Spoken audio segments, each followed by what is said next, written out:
This video is about the update of my final charity project. I also want to announce that since I'm closing the charity, all the charity videos will now be transferred to my main channel, Village People Philippines, because any earnings that I get from those videos or even my other videos will be helping to finish this house of Susan and Johnathan.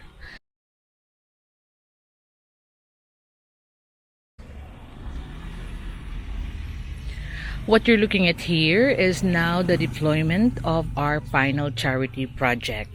I have started to buy the materials that is going to be used here on Johnathan and Susan's house. So there you can see that I have ordered the sand and the gravel started to get delivered as well. This is like lacking 2 more trucks, because we can't just fill it all up. We need to do it gradually as we buy. And then you got the hollow blocks that's also delivered. I've got 1,000 blocks, got few here. Then I'm off later to buy the toilet, septic, rebars, and whatever is needed for this first stage of doing the house of Susan and Johnathan. And you can see here that they are also working on putting the beams. So the workers, my 3 workers, I put it on 3, Johnathan, his son-in-law, and another one. I minimize the number of workers because that's where the biggest expense is, labor. And if you don't watch it, you'll be paying more for the labor without a lot of output. So it's better like this. You can monitor better what has been done. And this one here is what we're doing right now.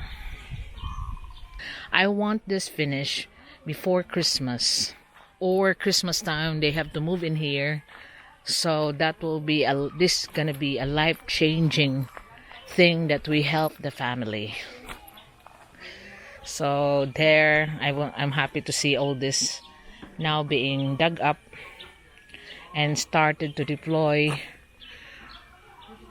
Because I assign the workers here twice a week now. Okay, Raga. Twice a week to work on Susan and Johnathan's house. And we gradually clean this up. Then I got all the materials, the fundamental materials, sand and gravel, blocks, rebars. I'll add more, and cement. I'll add more. I only got a 10 bag for the first.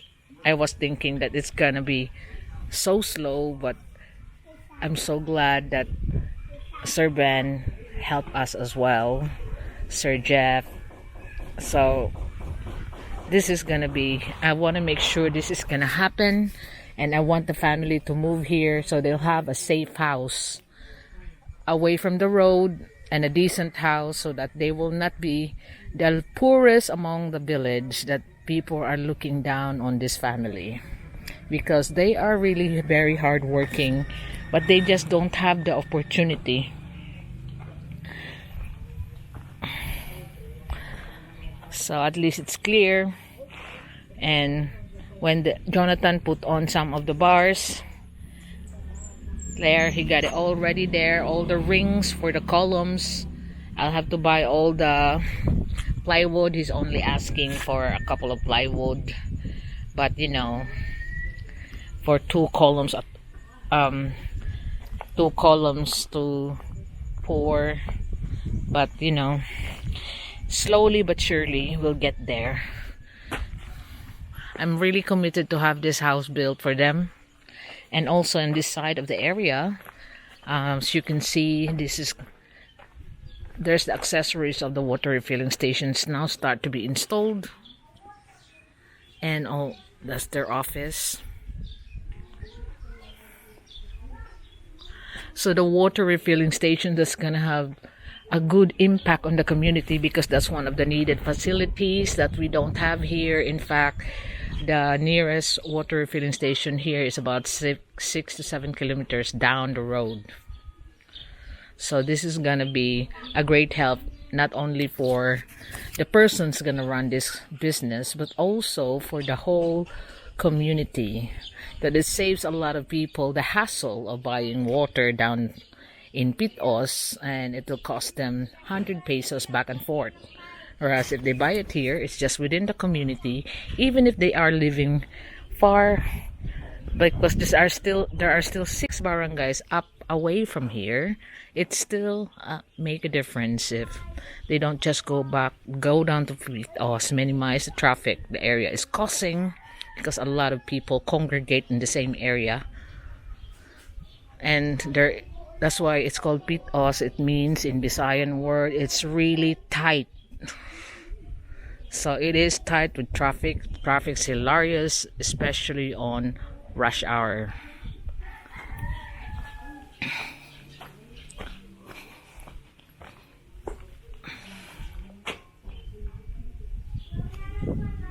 So these are the technician that installs the equipment, and then after that they will have a demonstration to the owner of how to troubleshoot and how to operate here.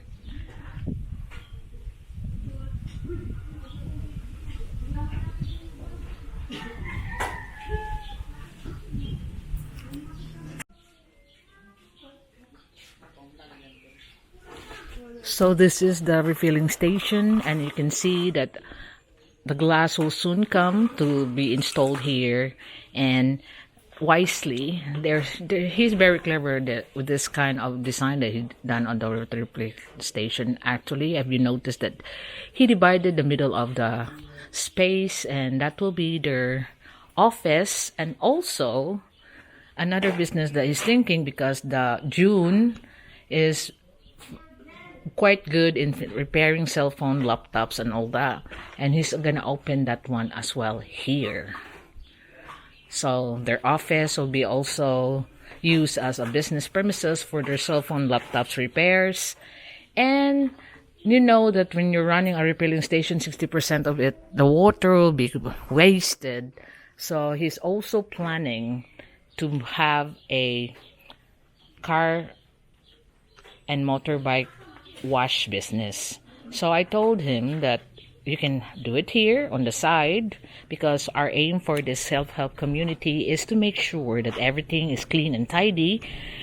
And I told him that I allow him to use some of my sand and gravel if he wants to cement this area here for his car wash business from the extracts from the rotor filling station. That will be like 60% of the water that he's gonna use will be used for car wash. So it's gonna be exciting here in our self-help community, and this is the area where facilities are quite neat and tidy in our place. As you know, water refilling station needs to be in a hygienic, sanitary place, not just on the corner of someone's house. And then, it needs to be in that kind of environment. And this is what we're providing for our village here, for our community. There's 6 more barangays up. And I believe in this project, and I believe this will take off, because it's not only serving the convenience for the people, but it's serving them clean and safe water.